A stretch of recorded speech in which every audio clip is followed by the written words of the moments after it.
that life is one big psychological warfare that you play on yourself. You play on yourself, man. The most important conversation I ever had is with myself. And the shit I was telling myself was so fucked up. It was so wrong. It was so misguided. And other people start to write that dialogue for you also. And it starts to be what you say to yourself every single day. And I started creating a whole nother warfare. A whole nother battle started becoming. I was like, oh, hang on a second, Goggins. You have these tools. You have these tools. Your life was basically the perfect grounds for training for where you need to go in your life. All the beatings, all the bullying, all the, you going through learning disabilities, all the struggles. It was the absolute perfect training ground for you to go to where you need to go. And that's how I started looking at my life versus woe is me, poopy pants, kick a rock down the street mentality. It was, God just hooked you right the fuck up. He hooked you right up, man, with the perfect place. You were training for the first 18, 19, 20, you were training for this stuff, man. You have the advantage of everybody else versus, my God, they're so above me. They came from a great family. Mom and dad love them. They didn't have to learn, they didn't stutter, they didn't struggle. No, man, your struggle is what made you who you are now. So I started flipping this into a whole different, I started being a master of what I was scared of. I was scared of my mind. And I became literally a master of that mind. And that's what from now on, it sets me apart from most people. I started diving into that. Look at my life from a different vantage point.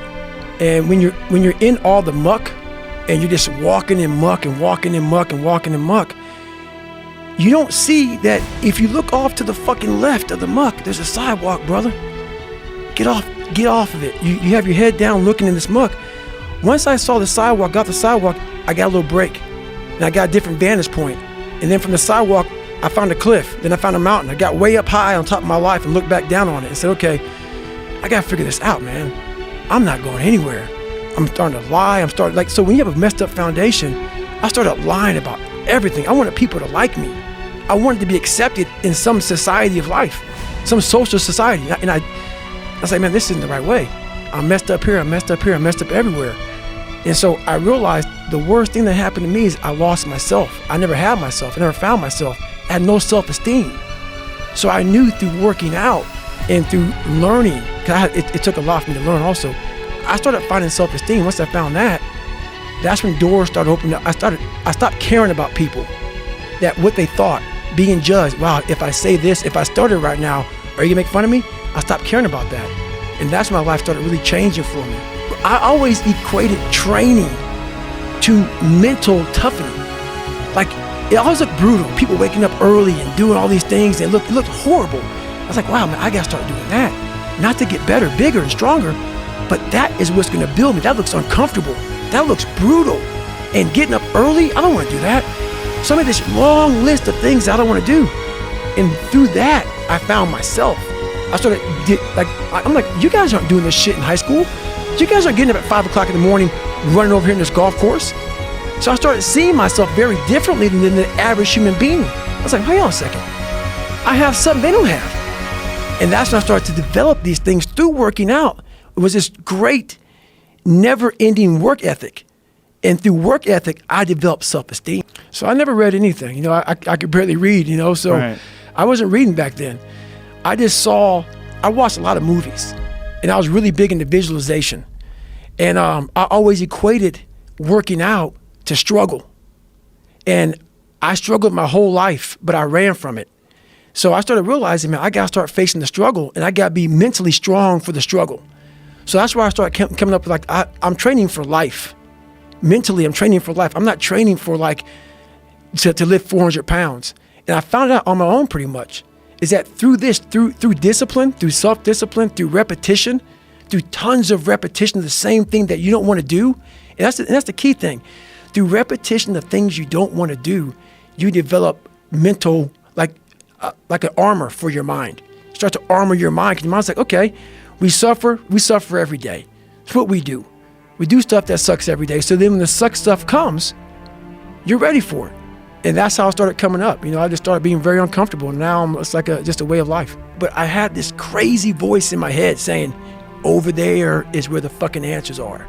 And I didn't want to listen to it, because over there was pain. Over there was me looking in the mirror. Over there was me being accountable for all these things I went through my life. Even though people put them on me, it's now mine to own. And I didn't want to go over there by myself, but I had to. And this voice was guiding me there. It's God, whatever you want to call it. But that's what it was in me. And, you know, my boys got killed in that incident that happened, lone survivor, you know, the whole Operation Red Wings. So that's what prompted me to do the 100-mile race. After the 100-mile race in November, it was like 2 or 3 weeks later, that marathon that we all signed up for that I didn't train for. I didn't train for the 100-mile race, didn't even train at all for this. Like, hey, I'll drive there with you all. Because I tried to run the day before. Like, I can't even run I can't even run down the block. So I didn't do it.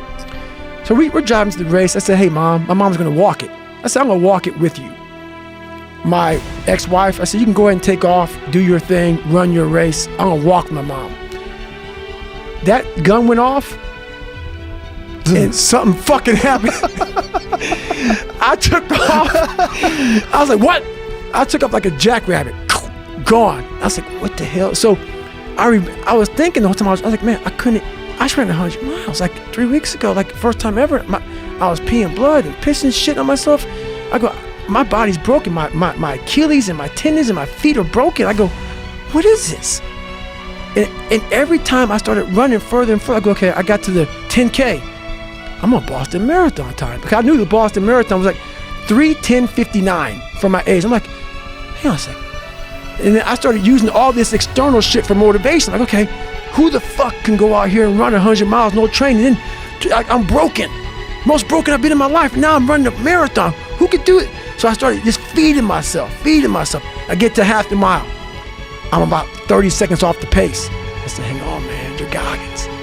You can do this shit, man. And I started just feeding myself. You can do this.